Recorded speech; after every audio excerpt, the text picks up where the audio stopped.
Hello, everybody, and welcome to the Saturday Show with the great Christian Finnegan, comedian, writer, actor, and all-around one of my favorite commentators in all the land. I'm very happy when he joins me here on Saturdays. The feedback I get from you is that you look forward to it as well. We had a great one, very relevant conversation today. First of all, it is the Saturday before Christmas. It's Festivus. It's I don't know what it is to you, but we should all be celebrating and focused on, dialed into the name of next week and what it stands for. We are headed into Taint Week. I don't care if you are someone who celebrates Hanukkah, Kwanzaa, Christmas, Satan coming down the chimney, the winter solstice. This is a secular holiday. We are all in the same place between Christmas and New Year's. It doesn't have a name. It should. I've named it. It's Taint Week.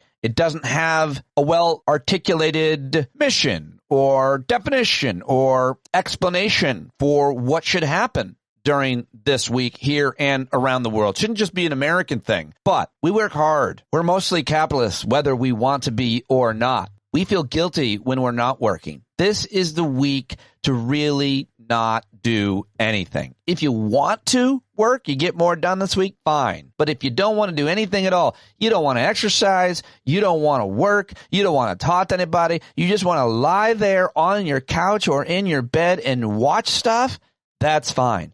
Nothing needs to get done this week, and Christian Finnegan defines that better than anybody I've heard during today's discussion. I very much appreciated it. For some of you, it's a very busy week, and for him, it is because his wife owns an entertainment venue. So I think coming from him, it matters that much more because he's taken into consideration all of our needs and wants and desires for what this week should be. I've made enough about that. We also talked about the end of the year, who we lost in terms of entertainers and artists, which was partly funny and partly poignant, as Christian often is. We certainly talked about politics and the latest news from this past week, and so I think you're going to love it. Christian is always great, and so I'm going to let it rip. Hope you're having a great Saturday, a great Festivus, a great weekend before Christmas. I've got to go out and get a few last-minute gifts because I haven't gotten any gifts, because that's the kind of person that I am, and that is me liberating my truth. Thanks for listening. Can't do it without you. This is more than 6 shows this week, so if you're not paying, please think about supporting my work with a paid subscription, patreon.com/Pete Dominic. Christian is a hilarious comedian, writer, and you should subscribe to his New Music for Olds newsletter right now. If you haven't, let's do it. Well, I have a lot to talk with you about, sir. I'm happy to see you. Yes, it's indeed. been we didn't talk last week. It's here at the end of the year, and I wanted to remind people of your thoughts, and if they've changed at all, or if you have any, about what this upcoming week means, what should get done, what doesn't get done. Of course, I call it Taint Week between Christmas and New Year's, and I work pretty much every Taint Week because there's a lot of people looking for something to listen to in their cars and so on. But how do you feel about this week historically and this year? I've heard people say nobody works a taint like Pete Dominic. Right. Well, not inaccurate. You really get in there and you work it. I sure do. I sure do. And a lot of people they give it a little bit of attention, but you really focus on it. The reviews are in for damn sure. Mm-hmm. Mm-hmm. I don't know. I mean, it's a little weird for me, because I don't live a typical life. Yeah. Especially with my wife owning a venue, it's like we got shows to do. We got work. So it's not really that atypical for us, especially the way that Christmas and New Year's lay out this year. There's still Friday and Saturday nights and, blah, blah, blah. But I mean, I think that you certainly cannot expect anything from anyone between Christmas and New Year's. Just don't. Don't send a reminder, hey, just following up on this. Fuck you. Go away. Right. Get back to me January 3rd. Right. Not even January 2nd, January 3rd. Fair enough. I like those rules. So don't expect any emails or expect nothing. Expect nothing. Want for nothing. Just understand that the world does not move on your schedule, and that if it was something that you needed an immediate answer on, you would have dealt with it before Christmas. I think the best thing you can do this week is stay home and declutter and minimize your drawers, a closet, whatever you got, because That's a great time of year to do it. You pivot into the next year. You got everything organized, and why are you going anywhere? Yes, you might have some time off, or work is different than normal this week, but don't go anywhere. It's the busiest time of year, as you well know, because you watch a lot of MSNBC. Oh, yes, I do. Yes. That's my favorite story that they run at least 12 times in the week leading up to Christmas is just like holiday travel tips. Like, make sure you get to the airport early. Oh, thank you. I remember one of the tips they had this year was, if you're traveling with liquids like wine or eggnog, make sure to check those in your checked bags. First of all, people have flown. They know what liquids. They know the situation with liquids. And also it's like, okay, it's weird that you're flying with wine, first of all, because if you're the kind of person who's bringing wine that is so exclusive that you need to bring it from wherever you're coming, that you can't just expect that you're going to be able to buy wine when you get where you're going. If you're bringing wine with you, you are rich enough that you are not flying commercial. If the wine is good enough to bring on a plane, you're not flying commercial. And if you're flying commercial, get over yourself and go to the liquor store when you land. And bringing eggnog on a plane, that's where I was. That is a mental illness. I hope you open your suitcase and it's just all your clothes are nog soaked. Just soaked in nog. That's absolutely what should happen to anybody who travels with eggnog. The eggnog should travel all over everything they have.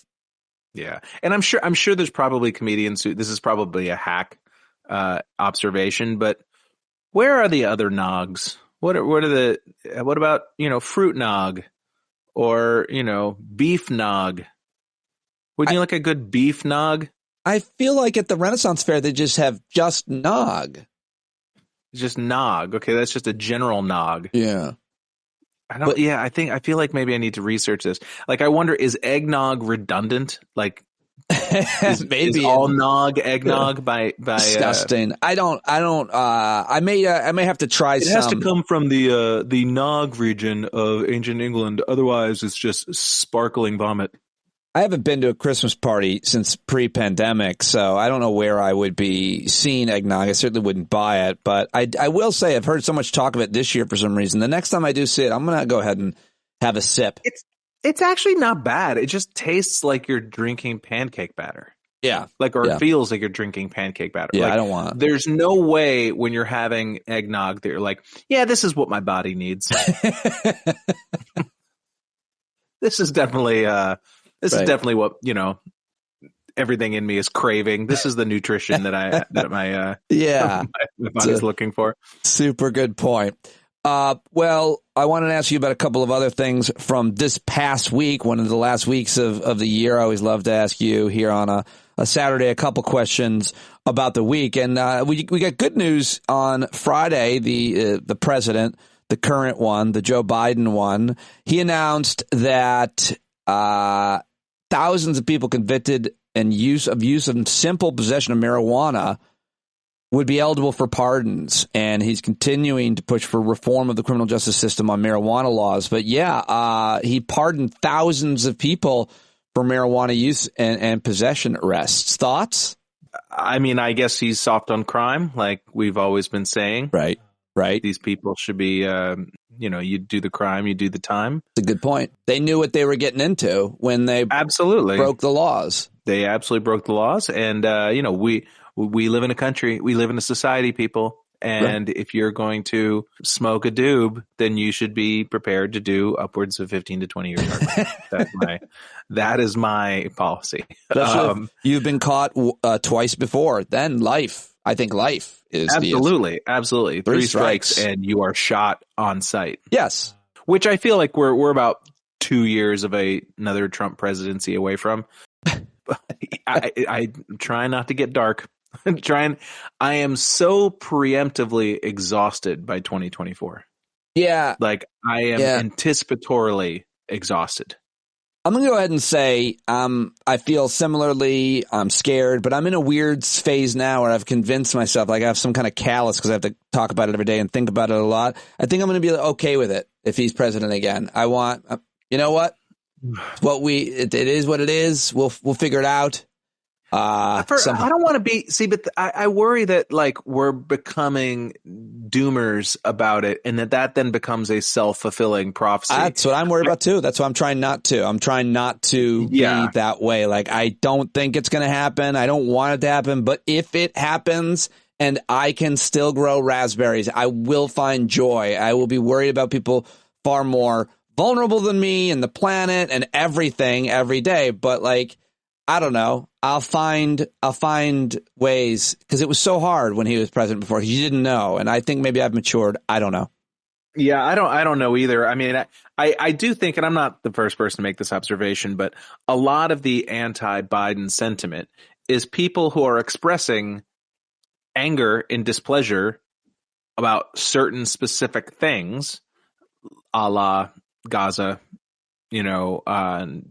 October 7th, and or whoever, from whichever side you're coming. Approving of a drilling in the Alaskan Arctic, a lot of environmentalists. Yeah, exactly. But they're expressing disagreement and disapproval of Biden now because there's nothing to be lost by it. Do you know what I mean? Like, there's no stakes to saying you're not going to vote for Biden in December 2023. There's no stakes to saying it. It's not the same as a poll 2 weeks before the polls open. Whereas, like, if you are voting for Trump, you are voting for Trump, and you are very loudly saying it. You know what I mean? There's like, I think there's a lot of people who will end up coming home, so to speak, but it's not the way I'd want this to play out, especially when you see like just, this fucking Dow is up for 8th week in a row and setting records, and inflation all the is down, markets are on fire, employment is down, no recession that was predicted.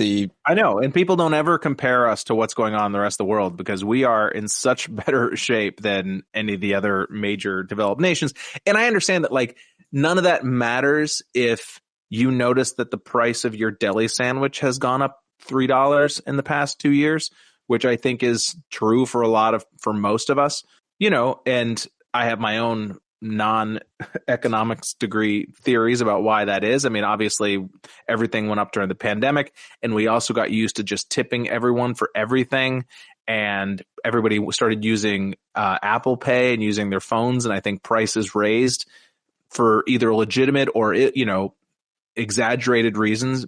And once they go up, they're never going down. Right.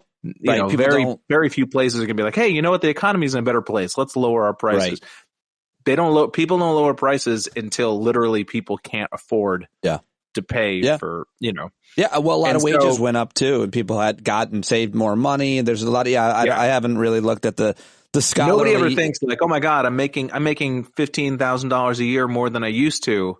They just think this sandwich is more expensive than it used to be. Yeah, sure. Yeah, no, I saw someone posting today, Lucky Charms is $7. This has got to stop. I'm like, well, what do you want to do? What do you want to do? Yeah. You're going to... And just walk me through it. Walk me through it. Trump becomes president, and this changes how? Well, he would definitely have an effect on children's cereal prices. That's for damn sure. Absolutely. I mean, probably because that's what he has for dinner most nights. Unsurprising. All good points, all really good points about. By the way, I don't want to be a hypocrite. I have been known when Cambry is away to get myself maybe some Captain Crunch, or little Crunch berries.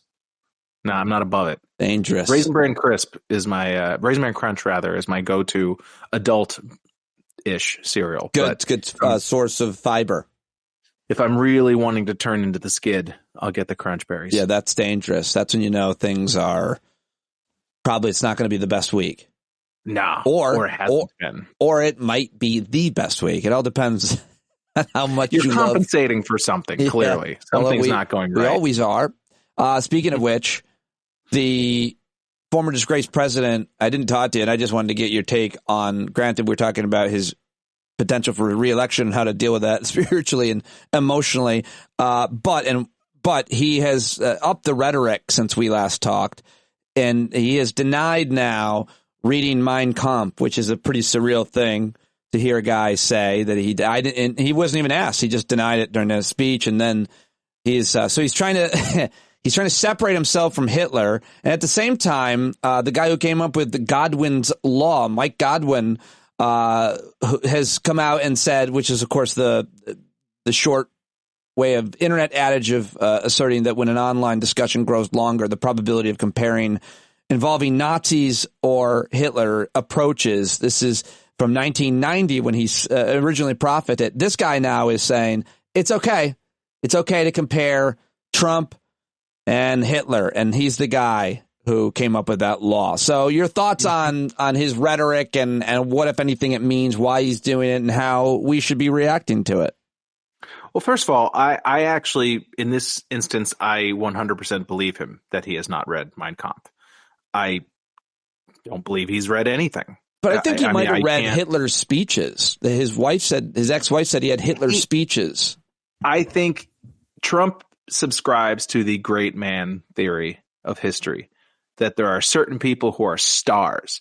And I think when you look at the world through those eyes, that some people are stars and those people are more important than other people, and those people are to be admired and emulated, setting aside whatever evil or setting aside their actions, that people are stars and stars should be revered. And I think that Trump would put Mike Tyson and Yasmin Bleeth from fucking Baywatch and Kim Jong-un or Kim Jong-il and Putin and Hitler. You know what I mean? Like, I think in his mind, they're celebrities, that Trump worships celebrities. And I think he loves the idea of, I have a book by an important person here next to my bed. It's up on, maybe somebody went through it and highlighted a few phrases for him to read. But I mean, can you just try your hardest? Imagine Trump sitting in bed or sitting in an easy chair and opening up a book and reading for 20 minutes. Can you picture that? Not doing anything else. The reason I can is because he's always got newspapers and magazine articles that he's highlighting and underlining. Maybe someone just hands him an excerpt and he looks at it. But I sometimes do think maybe he does sit around and read for 15, 20 minutes. Nothing important, nothing good, and nothing that's not really about him per se, probably. I think that I don't really believe that he read Mein Kampf, and I don't believe he read those speeches. I'm sure he probably knows a few quotes, and he probably had somebody underline some things. I think his speechwriter has read them and knows exactly what they are, and he doesn't. They both don't care. Stephen Miller or whoever it is. I have no doubt in my mind whatsoever that if you were to read Mein Kampf aloud to Donald Trump, that he would be nodding along the whole time. Like that, I have no doubt whatsoever. Especially if you didn't tell him what it was that you were reading. It's like, if you just read it, be like, "Hey, do you agree with this?" Be like, "Oh, absolutely, absolutely. That's perfect." Did I say that? I must have said that. Exactly. He takes credit for things he heard in Mein Kampf. Sadly, a frighteningly large percentage of Americans might also feel the same way about if they had that book read to them. But that's happening. He's doubling down on it, and we're paying a lot of attention to it and saying, "Oh my gosh, look, he's getting worse." In the meantime, more news about the guy. Colorado's top court disqualified him. Everybody's got an opinion on that one. What do you think that means politically? If the Supreme Court doesn't overturn it, and a bunch of other states, he's not on the ballot. I mean, we don't have to spend a lot of time on this because we're going to know soon enough. I'm guessing the Supreme Court. I mean, I don't think it'll stick. I think that and I've heard people. Bill Barr was saying that oh, this is going to backfire. It's like, it's not a question. It's not a tactic. It's not a tactic. It's if the Constitution says that he should not be able to be on the ballot, he should not be able to be on the ballot. This is another one of those situations where I just kind of want to scream, stop trying to be clever. Just do your fucking job. Just follow the truth where it goes. And if the Constitution, if you can make the constitutional case that this guy should not be able to be on the ballot, make it. And I don't give a shit about the politics. I really don't. I really think because you just don't know. If you try to be cute about it, if you try to be clever and you try to kind of finagle it and try to sort of thread some needle of trying to please everybody, it's like, well, we want to prosecute Trump, but we don't want to anger the 14 undecided voters in the Pennsylvania diner. You'll end up pleasing no one. Just follow the truth and follow the law and do what it says to do and let the political chips fall where they may, is my opinion. Because to me, you have as equal a chance of a positive outcome that way as trying to finesse it. And if you try to finesse it and you fail, then you're always going to wonder, should we have done it a different way? Right. And your finessing of it feeds into the narrative of what they believe, is that you're going after Trump, or you're trying to it's dispassionate. It's the law. It's the law, and you follow it where it goes. That's the way I wish these things were approached. But, I don't know shit. So, well, it's also always going to have politics, no matter what, are going to be involved when it comes to. Of course it is. But I'm saying it's like, that's why you don't need to add any. Right. You know what I mean? That it's like, it's kind of like, if you're lost in the woods, find a river and follow it. Do you know what I mean? Like, don't, hey, I'm going to walk 100 yards in this direction. Now I'm going to turn and I'm going to walk 100 yards in that direction. Like make a decision, pick a direction and walk in it, and just keep walking it. And if it ends up being the wrong direction, at least you made a choice, and at least you didn't try to outwit the woods. I feel like that's the story of your career. Oh, I've never outwitted anybody. Yeah. Let's see. All right. Done with politics, unless there's anything I'm not bringing up that you wanted to mention. But I think I have to ask you about some of the people we lost this year. You mean like that we can't find them, or that they passed away? That they people that passed away. And I actually prepared a little list, and I just wanted to I'm going to read names, and I just want to get your reaction. In memoriam type deal. Yeah, in memoriam 2023. Now, I will say this list is it's mostly actors and musicians. Okay. So artists only. I don't have any athletes. I don't have any philosophers or teachers or people who, created life-saving vaccines, etc. But here we go. The people that you know.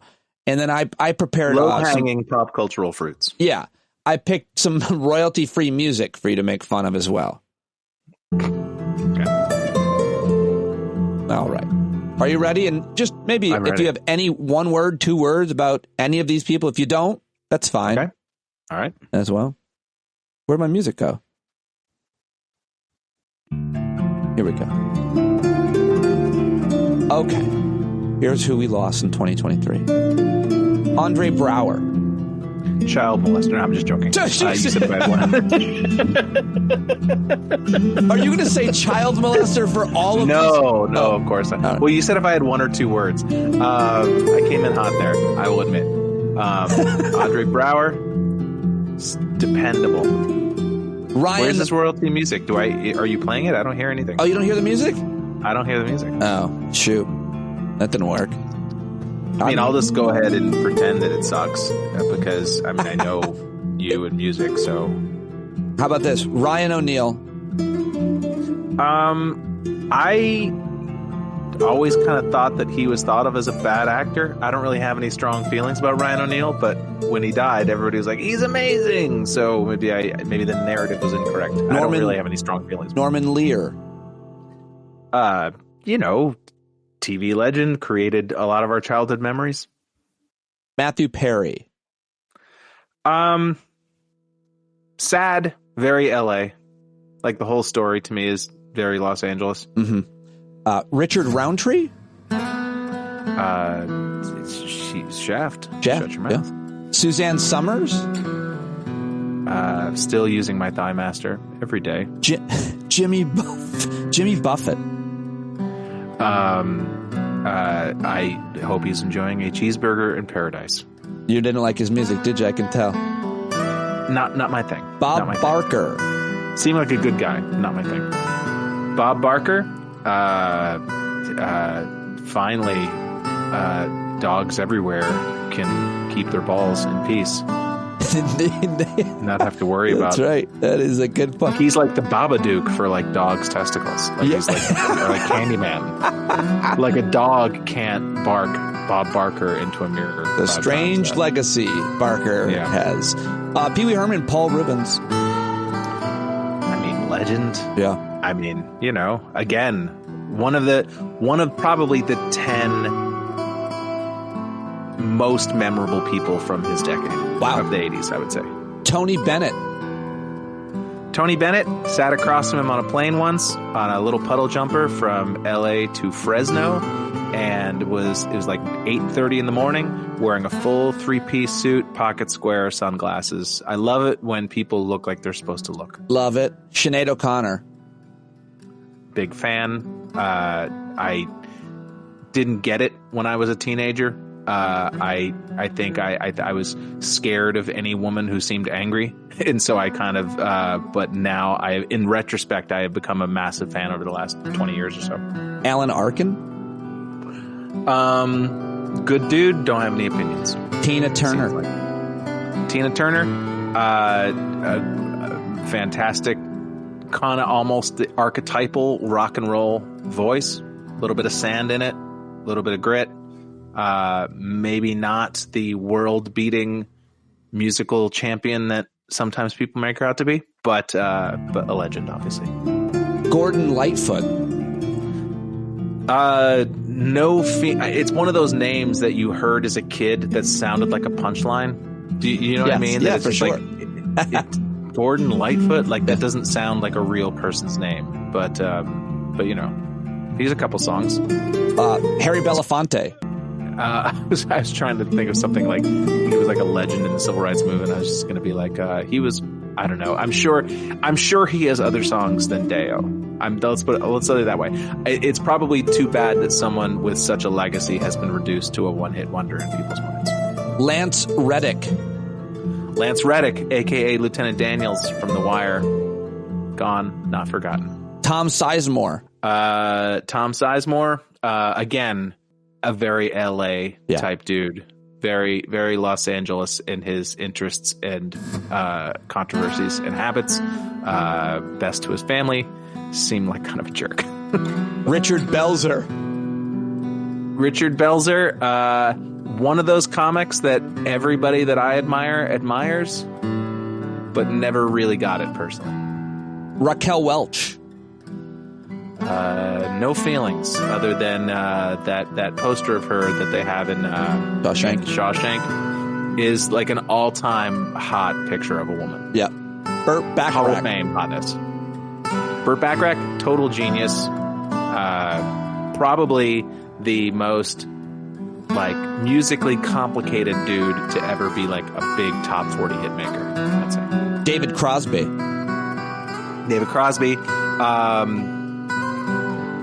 Very like I think it's really cool that he had kind of a late in life online rebirth. Like he became a bit of a Twitter personality because he would talk shit, and I think that a lot of the stuff that made people not like him in the 60s and 70s, that he wouldn't keep his mouth shut and he would just sort of talk shit about people, worked very well for Twitter. Oh, interesting.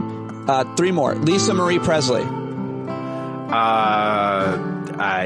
I don't have anything to say about Lisa Marie Presley. God bless her family. Jeff Beck. One of the didn't use a pick, didn't use a guitar pick. That's one of the rare guitar players who played with his fingers. That's really most of what I have to say. Was he not one of the best? People love him. His style was just never my thing personally, but it's like I owned a couple of his. I had Jeff's Guitar Shop, which was an instrumental album he made in late 80s. He hung around with Johnny Depp a lot, which I can't help but then rope him into the that kind of just gross old guy trying to look like a vagabond. Too many sort of non-functional wispy scarves. Oh, I like it. I like everything that you're saying now about him. All right. Well, finally, and I'll take this one first because I knew him and we were friends. Treat Williams was a great guy, and I got to know him pretty well. I had lunch with him a few times. I was always talking about visiting him in his lovely place and family in Vermont, and he died at age 71 in a motorcycle accident. And he was a real good guy to a lot of people. So I don't know if you have anything to add about Treat Williams, but I wanted to. No, I mean, I honestly, he's one of those guys, I learned more about him after his death than I ever knew about him when he was alive. Also very outspoken. It's one of those things where it's like, how did I not know that this guy was so cool? Yeah. You did a great job. No one could do what you Thanks, did. buddy. You did not have the list ahead of time, and you had deep thoughts, petty thoughts, and jokes, all of which I wanted, and no one can do it better than Christian Finnegan on the spot. Well done, sir. Happy 2023. Nobody does it better. Also, Thanks, pal. I want to say this. We celebrated 1,000 shows of Stand Up with Pete Dominic, and you have been on apparently most of them. 870 of them. Most of them. So you were somebody actually like keeps track of guest appearances. Shout out to Doug in Wyoming, and you were top 2, I think. Who's the other one? Professor Eric Siegel, the con law scholar. I will wreck him. Next year, you will take him out. I look forward to the cage match. I'm going to just sneak up behind him and rip out his voice box. So he's unable to do any more podcasts. Well, I think that's probably a smart move, but I also just want to hear you debate some constitutional law with him, maybe something Second Amendment related. That would be fun for all, I think. Christian, I appreciate you. I'm very grateful that you joined me as much as you did this year, and I look forward to more next year. Thank you very much for doing this today with me. Thanks, Pete. Thank you, and thank to all of the Stand Up with Pete Dominic listeners who are among the nicest people I've ever encountered online. Oh, very sweet. Thanks, dude.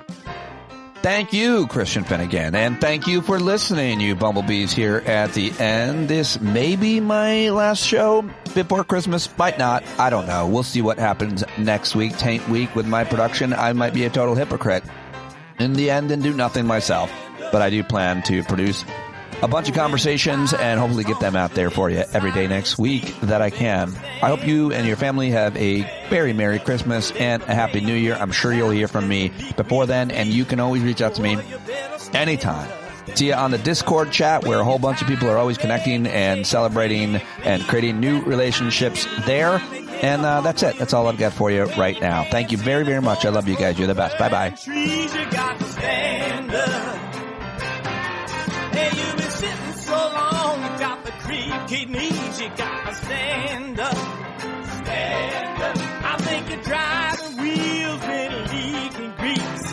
Boy, you better stand up, stand up. Well, there's a whole lot more of us who know what's right. They'll keep right on ignoring us if we keep sitting tight. You got to open up the window to let in some light. You gotta stand up, that's right. You got to rise up, you got to stand up, you got to stare the devil straight in the eye. We got to let him know it's his turn to go. See it clear when all you hear is a lie. So get up off of your butt, get down off of your fence, and even if it ain't a very friendly audience, well, they'll begin to listen when you start making sense, and you stand up, stand up. Point your rifle to defend your town. Just stand up, stand up. You know they can't deny you what you're laying down. Boy, you better stand up, stand up. Show your face of every color, yellow, black, red, and brown. She's the place where every lost child will finally be found. There's only one thing to do before we stand our ground, and that's stand up, stand up. Well, the founding fathers saw a land for all. They had to stand up. They had to stand up. They had a keen imagination for a crystal ball, drawing all the plans of stand up. But all they had to go on was the time they were in, with other causes for laws, and since they weren't even sin, they knew that change was gonna come before the change would begin. They had to stand up. All right, they had to stand up. We got to stand up. We got to look the devil square in the eye. We got to let him know it's his time to go, and make it clear when all we hear is a lie. While you lying awake wondering where the money all went, it'll be the cost of freedom that'll go unspent. You can see him flee the scene of that experiment if you stand up. All right. We got to speak up, we got to reach up, and raise your voice in every way you know how. Don't be toes up, you got to show up. Ain't no better time to do it but now. No need to pledge allegiance to no wanton tribe. Rise up, show obedience to the voice inside, and listen well and it'll tell you not to run and hide. It says stand up